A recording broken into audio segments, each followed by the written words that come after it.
आपको बताएंगे हिंदी प्रश्न पत्र का स्वरूप, जो महाराष्ट्र बोर्ड 10वीं में पूछा जाता है। 80 अंकों का जो पेपर होता है उसका प्रारूप किस प्रकार का होता है वह हम आज जानकारी लेंगे। देखिए,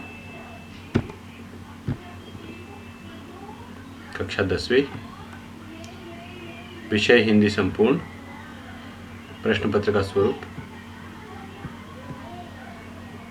आइए जानकारी लेते हैं। यह आपकी किताब है, पाठ्यक्रम की किताब हिंदी लोक भारती कक्षा 10वीं। कुल अंक होते हैं आपको 80। उसका विभाजन देखिए।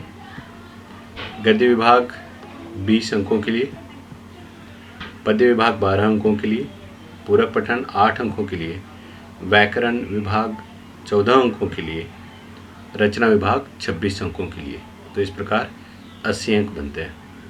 आइए देखते हैं इसका विश्लेषण किस प्रकार है।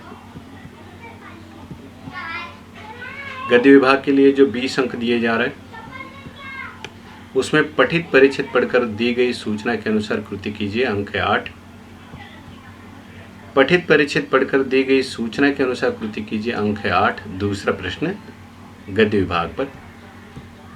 तीसरा है अपठित परिच्छेद पढ़कर दी गई सूचना के अनुसार कृति कीजिए। अपठित यानी पाठ्यक्रम के अलावा जो आपको पूछा जाता है। 8 8 16 और 4 20। उसके बाद होता है पद्य विभाग, अंक है 12। पठित पद्यांश पढ़कर दी गई सूचना के अनुसार कृति कीजिए, अंक है 6। दूसरा भी पद्यांश ही होता है, उसके लिए भी अंक 6 दिए जाते हैं, तो कुल मिला के हो गए 12। तो इस प्रकार पद्य विभाग 12 अंकों के लिए पूछा जाता है।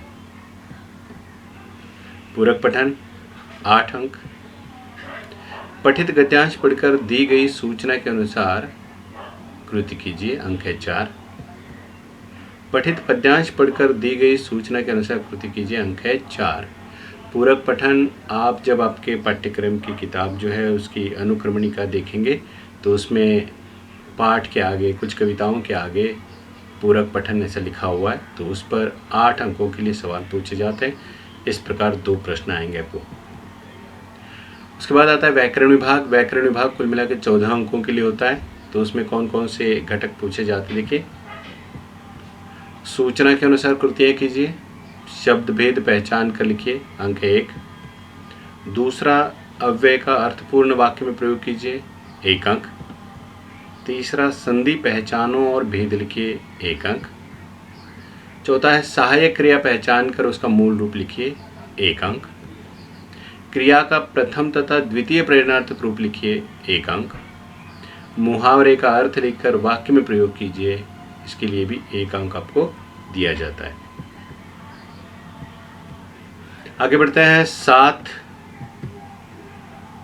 कारक पहचान कर उसका भेद लिखिए, अंक है 7। विराम चिन्हों का प्रयोग कीजिए या विराम चिन्ह पहचानो, अंक है 1। काल पहचानो और परिवर्तन कीजिए, 2 अंकों के लिए आता है। 10वां प्रश्न है वाक्य भेद पहचानिए रचना के अनुसार, 1 अंक। वाक्य परिवर्तन कीजिए अर्थ के अनुसार, 2 अंक। 11वां प्रश्न है वाक्य शुद्ध करके लिखिए, 2 अंकों के लिए। तो इस प्रकार ये व्याकरण विभाग जो आपको कुल मिलाकर 14 अंकों के लिए पूछा जाता है। प्रश्न पत्र का अंतिम हिस्सा जो है उसे हम रचना विभाग कहेंगे, लेखन विभाग भी हम कह सकते हैं। अंक है 26। जैसे पहला प्रश्न होता है कि जानकारी के आधार पर पत्र का प्रारूप तैयार कीजिए। इसमें आपको विकल्प मिलेगा, औपचारिक पत्र अथवा अनौपचारिक पत्र, दोनों में से कोई भी एक पत्र लिख सकते हैं, अंक है 5। दूसरा आता है आकलन। आकलन में 4 अंक होते हैं। जैसे आपको पता है कि एक परिच्छेद पूछा जाता है, परिच्छेद पर 4 प्रश्न ऐसे बनाने हैं जिसका उत्तर एक वाक्य में हो और उसका उत्तर उसी परिच्छेद में हो, अंक है 4। वृत्तांत लेखन अथवा कहानी लेखन, दोनों में आपको विकल्प मिल रहा है। ये भी 5 अंकों के लिए, या तो वृत्तांत लिखिए या फिर कहानी लिखिए, 5 अंक।